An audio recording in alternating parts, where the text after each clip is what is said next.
Vamos falar novamente um pouquinho sobre o solo. Nós já vimos como que é a composição do solo, né?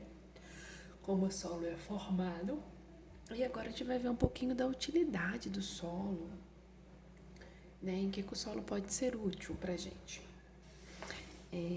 Para ajudar vocês um pouquinho mais, para acrescentar um pouquinho mais de conhecimento para vocês, eu vou estar mandando junto um link de um outro vídeo, tá? De uma outra professora também explicando um pouquinho mais sobre o solo para vocês compreenderem um pouquinho melhor.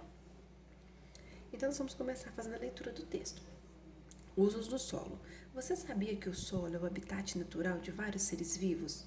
Desde animais microscópicos, como bactérias, fungos e vermes, a animais maiores, como minhocas, serpentes e tatus.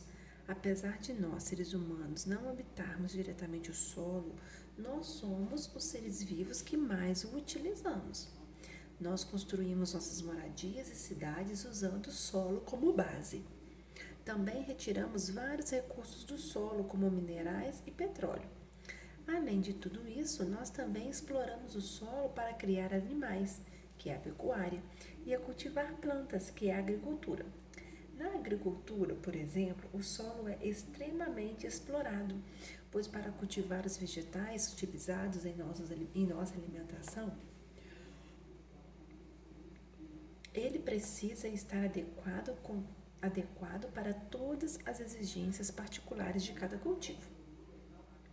No entanto, não são todos os tipos de solos que são naturalmente adequados para a agricultura.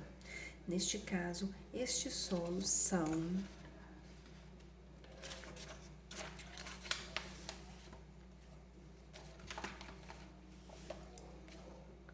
primeiramente adubados com fertilizantes para que depois ocorra o plantio. Em outras situações, podem existir pragas que atacam as lavouras, causando grandes perdas. Para combater essas pragas, os produtores utilizam agrotóxicos, que são venenos que poluem tanto o solo quanto o ar e a água. Então, nós vimos aqui nesse texto que está falando que alguns.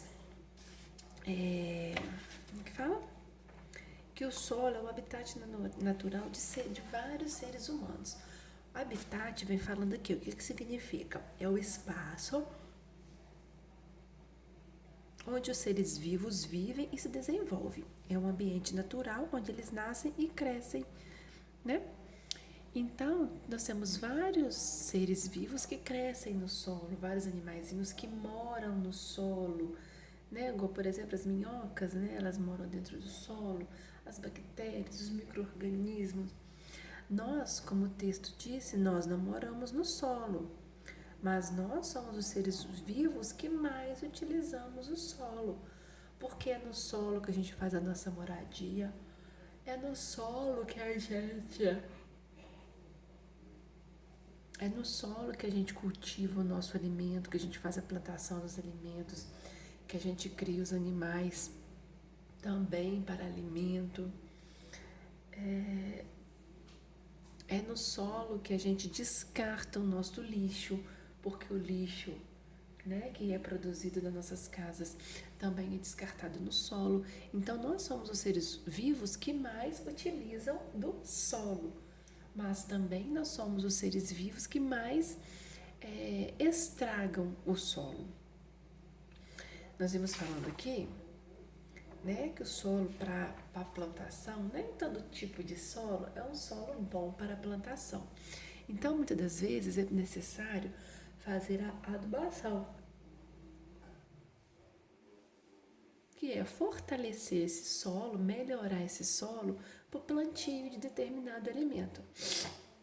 Só que também pode acontecer, o que foi falado no finalzinho do texto aqui, é de aparecer pragas. Pragas são doenças que vão destruir a plantação, são bichos que podem entrar naquela plantação e estragar a plantação. Então, muitas das vezes, para combater essas pragas, são utilizados os agrotóxicos. E os agrotóxicos, olha o que são. São produtos químicos usados no combate e prevenção de pragas agrícolas. São defensivos agrícolas, fungicidas, herbicidas, inseticidas, pesticidas. São os agrotóxicos mais usados. E esses agrotóxicos fazem muito mal para a nossa saúde. E além de fazer mal para a nossa saúde, vai poluir o solo, consequentemente também polui a água, né? Porque a gente sabe que quando chove, a água da chuva vai lavar esse solo e vai levar essa água contaminada para dentro dos rios.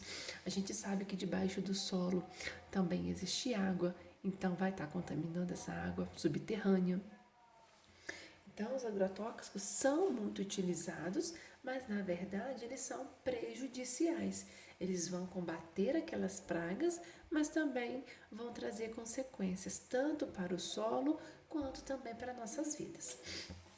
Depois de fazer a leitura do texto, nós vamos responder essas perguntinhas. Número 1. Segundo o texto acima, quais são as atividades que o ser humano desenvolve utilizando diretamente o solo? Número 2. Vamos voltar na 1 primeiro. Então, aqui está perguntando quais são as atividades que o ser humano faz usando mesmo o solo. Lá no texto está falando para que o ser humano usa o solo. Número 2. Segundo o texto acima, qual é a ação que o ser humano faz que prejudica o solo? Ou seja, das coisas que o ser humano faz no solo, o que ele faz que prejudica o solo, que traz consequência para o solo? Número 3. Para evitar pragas e conseguir produzir grandes quantidades de alimento, os fazendeiros aplicam produtos químicos chamados agrotóxicos nas plantas. Sobre essa sentença, pensa e responde. Ou seja, sobre essa frase aqui, vocês vão pensar e responder. Letra A. O que é mais saudável? Alimentos tratados com agrotóxicos ou alimentos orgânicos? Alimentos orgânicos são aqueles alimentos que são produzidos sem colocar nenhum tipo de agrotóxico, nenhum tipo de veneno, são os alimentos produzidos naturalmente. Então, qual que vocês acham que é mais saudável? Os que são utilizados agrotóxicos ou os orgânicos? E fala por quê. Letra B. Cite 2 problemas que os agrotóxicos causam ao ambiente. Então, vocês vão pensar em 2 problemas que o agrotóxico vai trazer para o ambiente. Conversa também com a sua família e troquem ideias sobre essa pergunta. E letra C. Se os agrotóxicos causam tantos problemas, por que os fazendeiros o utilizam? Então, a gente sabe que o agrotóxico faz mal, traz problema, mas por que ele ainda é utilizado? Por que os fazendeiros utilizam eles? Então, pensam e respondam, tá bom? Qualquer dúvida, a tia está à disposição.